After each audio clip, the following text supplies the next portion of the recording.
नमस्कार दोस्तों, मैं हूं आपका दोस्त रविंदर कुमार और आशा करता हूं कि आप भी स्वस्थ और मस्त होंगे। चलिए, शिक्षा निदेशालय द्वारा दी गई कक्षा 10वीं की हिंदी की कार्यपत्रक संख्या 7 को देख लेते हैं। इसमें विद्यार्थी को और अपना नाम व कक्षा अध्यापक का नाम लिखना होगा। अब तक हमने देखा कि शिक्षा निदेशालय ने हमें अपठित गद्यांश व अपठित पद्यांश ही दिए हैं। अपठित का मतलब है जिसे हमने पढ़ाना हो, अर्थात जो हमारे सिलेबस में ना हो। इन अपठित गद्यांश और पद्यांशों को पढ़कर हमने प्रश्नों के उत्तर देने हैं। इस वर्कशीट को शुरू करने से पहले यदि आप पहली बार हमारे चैनल पर आए हैं तो इस चैनल को सब्सक्राइब करना ना भूलें। चलिए शुरू करते हैं इस वर्कशीट को। निम्नलिखित गद्यांश को ध्यानपूर्वक पढ़कर पूछे गए प्रश्नों के उत्तर लिखिए। व्यक्ति के विकास में वातावरण का महत्वपूर्ण स्थान है। व्यक्ति के विकास की 5 अवस्थाएं मानी गई हैं, जो हैं नंबर 1 शैशवावस्था, नंबर 2 बाल्यावस्था, नंबर 3 किशोरावस्था, नंबर 4 प्रौढ़ावस्था, नंबर 5 वृद्धावस्था। इन सभी अवस्थाओं पर पर्यावरण का महत्वपूर्ण प्रभाव पड़ता है। आपके मन में प्रश्न उठता होगा कि यह वातावरण क्या है। वातावरण पर्यावरण का ही पर्यायवाची शब्द है। आइए वातावरण को समझ लेते हैं।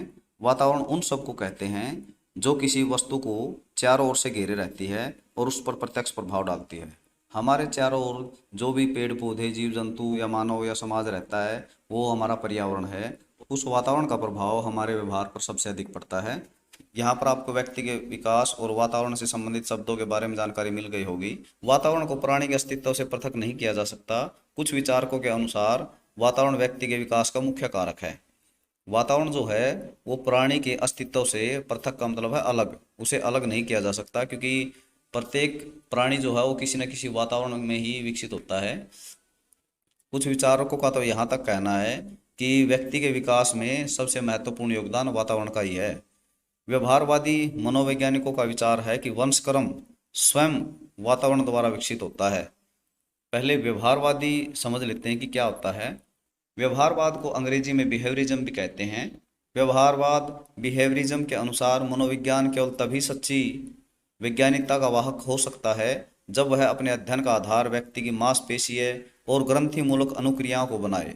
वाटसन के इस सूत्रीकरण के बाद व्यवहारवाद अमेरिकी मनोविज्ञान में प्रमुखता प्राप्त करता चला गया। अन्य व्यवहारवादी मनोवैज्ञानिक हैं एडवर्ड गुथरी, क्लार्क हुल और बीएफ स्किनर। चलिए वंशक्रम को भी समझ लेते हैं। वंशानुक्रम से मतलब है जैसे माता पिता होते हैं उनकी संतान भी वैसी ही होती है। कहने का मतलब है कि जैसे जीव होते हैं वे अपनी ही जैसे जीवों को जन्म देते हैं। बालक के शारीरिक रूप गुण अपने माता पिता के अनुरूप होते हैं। ये वंशानुक्रम का एक उदाहरण है। अब आप समझ ही गए होंगे कि हमारे आसपास का वातावरण जैसा होगा वैसा ही हमारा व्यवहार भी होगा, लेकिन मनुष्य के शरीर और दिल डोल पर उसके वंशानुक्रम का अधिक प्रभाव पड़ता है। उसके व्यवहार पर, उसके विकास पर वातावरण का सबसे ज़्यादा प्रभाव पड़ता है। व्यवहारवादी मनोवैज्ञानिकों का विचार है कि वंशक्रम स्वयं वातावरण द्वारा विकसित होता है। इन पंक्तियों में मनोवैज्ञानिकों ने यह समझाने का प्रयास किया है कि वंशक्रम से अधिक प्रभाव व्यक्ति के विकास में वातावरण का होता है।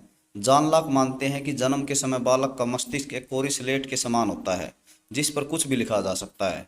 जॉन लॉक आंग्ल दार्शनिक एवं राजनीतिक विचारक थे।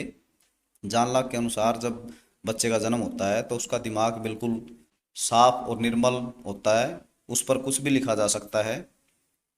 कहने का तात्पर्य है कि जन्म के बाद बालक जिस प्रकार के वातावरण में रहता है उस पर उसी का प्रभाव पड़ता है। आपने भी देखा होगा कि यदि किसी बच्चे को इंग्लैंड छोड़ दिया जाए या अंग्रेजी बोलने वाले माहौल में छोड़ दिया जाए तो वह तुरंत अंग्रेजी बोलना सीख जाता है। इससे सिद्ध हो जाता है कि किसी भी बच्चे के मानसिक विकास या उसके व्यक्तित्व के विकास में वातावरण का सबसे अधिक महत्वपूर्ण योगदान होता है। वंशानुक्रम में नवीन व्यक्तित्व की रचना करने की जो क्षमता है वह वातावरण में भी है। वंशानुक्रम यानी जैसी माता पिता होते हैं वैसी उनकी संतान होती है। यानी किसी बुद्धिमान माता पिता की बुद्धिमान संतान होती है, यानी वो एक अच्छे व्यक्तित्व की रचना करती है। उसी प्रकार वातावरण में भी अच्छे व्यक्तित्व का विकास करने की क्षमता शामिल होती है। पाश्चात्य मनोवैज्ञानिकों ने वातावरण के संबंध में अनेक अध्ययन एवं परीक्षण किए हैं और सिद्ध किया है कि बालक के व्यक्तित्व के प्रत्येक पहलू पर भौतिक, सामाजिक और सांस्कृतिक वातावरण का व्यापक प्रभाव पड़ता है। यहाँ पर पाश्चात्य जो मनोवैज्ञानिक हुए हैं, यानी जो पश्चिमी देशों के और जो पहले प्राचीन मनोवैज्ञानिक हुए हैं, उन्होंने सभी ने कई सारी रिसर्च की है और उनमें ये सिद्ध किया है कि बालक के व्यक्तित्व पर उसके भौतिक, सामाजिक और सांस्कृतिक वातावरण का बहुत गहरा प्रभाव पड़ता है। भौतिक यानी उसके आसपास की वो सभी वस्तुएं जिनका वो उपयोग करता है या जिनके सहयोग से वो अपने व्यक्तित्व का विकास करता है, जैसे कि घर में उपयोग होने वाली वस्तुएं सारी भौतिक साधनों में शामिल होती हैं। सामाजिक जो उसके आसपास का वातावरण है जिसमें वो उसका परिवार, उसके पड़ोसी सभी शामिल होते हैं। सांस्कृतिक में उसके रहन सहन और वेशभूषा आदि शामिल हो जाते हैं। तो इन सभी का प्रभाव उसके व्यक्तित्व पर पड़ता है। फ्रेंच बोन्स का मत है कि विभिन्न प्रजातियों के शारीरिक अंतर का कारण वंशानुक्रम न होकर वातावरण है। फ्रेंच बोन्स ने तो शारीरिक अंतर का कारण भी वातावरण को ही बताया। गॉर्डन का मानना है कि उचित सामाजिक और सांस्कृतिक वातावरण न मिलने पर मानसिक विकास की गति धीमी हो जाती है। वातावरण बालक के शारीरिक, मानसिक, सामाजिक, संवेगात्मक आदि सभी पहलुओं पर प्रभाव डालता है। इसकी पुष्टि एवरान के जंगली बालक के उदाहरण से भी होती है। यहाँ पर एवरॉन में एक जंगली बालक था जो जिसे भेड़िए अपने साथ ले गए थे, और वह भेड़ियों के बीच पला बड़ा, हाथों पैरों के साथ चलता, कच्चा मांस खाता था। तो वह बिल्कुल उन जंगली भेड़ियों की तरह ही व्यवहार करता था। तो इससे सिद्ध होता है कि वातावरण का प्रभाव हमारे विकास पर पड़ता है। स्टीफेंस ने कहा कि एक बच्चा जितने अधिक समय तक उत्तम पर्यावरण में रहता है वह उतना ही अधिक उस पर्यावरण की ओर प्रवृत्त होता है। स्टीफेंस के अनुसार जितने उत्तम पर्यावरण में हम रहेंगे, हमारा व्यवहार और हमारा व्यक्तित्व का विकास भी उतना ही उत्तम होगा। चलिए इसके प्रश्नोत्तर को देख लेते हैं। प्रश्न नंबर 1, उपर्युक्त अनुच्छेद में से एक प्रत्यय वाले 3 शब्द छांटिए। उदाहरण के लिए सामाजिक। अब सबसे पहले हमें यह पता होना चाहिए कि प्रत्यय होता क्या है। प्रत्यय वे शब्द हैं जो किसी शब्द के पीछे जुड़ करके एक नए शब्द का निर्माण करते हैं। यहाँ पर समाज में एक प्रत्यय जुड़ा हुआ है। तो ऐसे ही हमें 3 शब्द ढूंढने हैं। वो शब्द हैं शारीरिक, मानसिक, सांस्कृतिक, मनोवैज्ञानिक आदि। प्रश्न नंबर 2, जन्म के समय बालक का मस्तिष्क किसके समान होता है?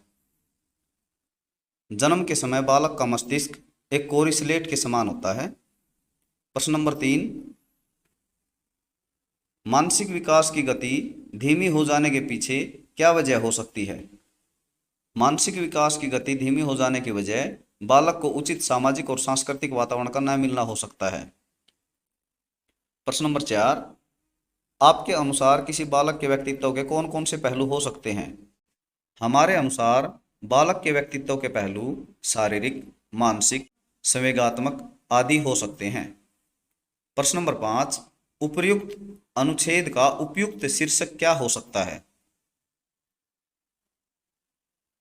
हमारे अनुसार इस अनुच्छेद के कई शीर्षक भी हो सकते हैं, जैसे वातावरण का प्रभाव,